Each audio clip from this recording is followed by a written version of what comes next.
তিনতলা বাসা ছিল, তিনতলা থেকে দুইতলা চারতলা এরকম করে যাচ্ছি, কিন্তু ছেলেকে নিচ্ছি না, কারণ ছেলেকে ওর মৃত বাবার পাশে রেখে গেছি আমি।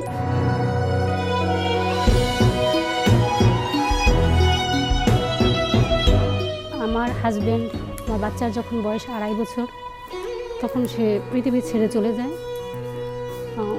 তখন আমরা তখন ঢাকা শিফট হয়ে প্রায় 1.5 মাস হয়। তখন রাত্রে একদিন ওর বাবা হঠাৎ করে স্ট্রোক করে। তো যখন স্ট্রোক করে ঝড় বৃষ্টির রাত্রে ছিল, কারেন্ট ছিল না, নতুন আসছি, ওরকম সবার সাথে আন্ডারস্ট্যান্ড এখনও ভালো হয় নাই, কিংবা চেনা জানা ওরকম হয় নাই। এর মধ্যে ওর আব্বু চলে যায়। তখন আমরা মা, ছেলে আর ওর বাবা, 3 জনই আমাদের ফ্যামিলি মেম্বার। তো ওর বাবা চলে গেছে, ওর বাবাকে যে হসপিটাল নিয়ে যাব, আমি তো একা সম্ভব না। তারপর ছেলে তো ছোট, এখন কি করব, বাবাকে ধরবো না ছেলেকে ধরবো? তখন আমি ভাবলাম আমার একটা মানুষের প্রয়োজন, যে হসপিটাল নেওয়ার জন্য হলেও একটা সাজেশন দেওয়ার জন্য হলেও। তারপর আমাদের 3তলা বাসা ছিল, 3তলা থেকে দুইতলা চারতলা এরকম করে যাচ্ছি, কিন্তু ছেলেকে নিচ্ছি না, কারণ ছেলেকে ওর মৃত বাবার পাশে রেখে গেছি আমি। ও তো মনে করছে ও বাবা ঘুমাই গেছে, আর আমি ওর বাবা চলে গেছে এটা ভাবি নাই। আমি বলছি ও সেন্সলেস হয়ে গেছে, অজ্ঞান হয়ে গেছে হয়তো। ওর বাবার মাথায় ও হাত বুলাইতেছে আর বলতেছে আব্বু উঠো, আব্বু উঠো। কেন, অন্ধকার রাত্রে ছিল তো, আমি জাস্ট মোমবাতিটা শুধু জ্বালাই রেখেছিলাম, কারেন্ট ছিল না।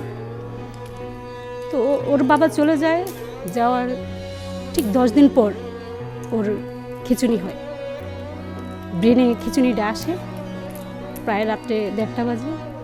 তখন ওকে নিয়ে আমি হসপিটালে, আমাদের নিকটবর্তী যে হসপিটাল সেখানে নিয়ে যাই। ওরা প্রাথমিক ট্রিটমেন্ট দিয়ে সাথে সাথে আবার মাউথওয়াল হসপিটাল পাঠায়। 40 দিন পর্যন্ত স্বামী মারা গেলে শোক পালন করে, আমি সেটা করতে পারি নাই। আর 40 দিন মানুষ যে বসে থাকবে সেটা আমি করতে পারি না। আমার মাথায় আমার ভাই নাই, বড় কিংবা ছোট কোনো ভাই নাই যে আমাদের হেল্প করবে। তখন আমি চিন্তা করতেছি আমার কিছু একটা করতে হবে।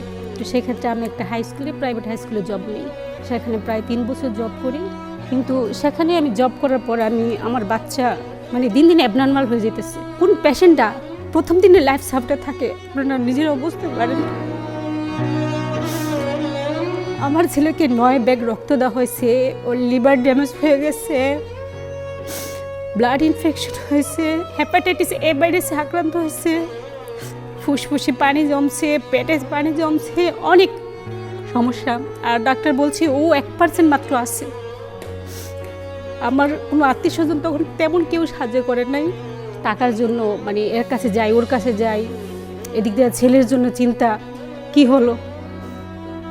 অবশেষে ওর গ্রাম থেকে আমাকে লাখখানিকের মতো টাকা গ্রামবাসীরা উঠায় হেল্প করছে। আমার বাবা রিটায়ার্ড আসছিল, রিটায়ার্ডের টাকা সব আমার ছেলের জন্য খরচ করছে।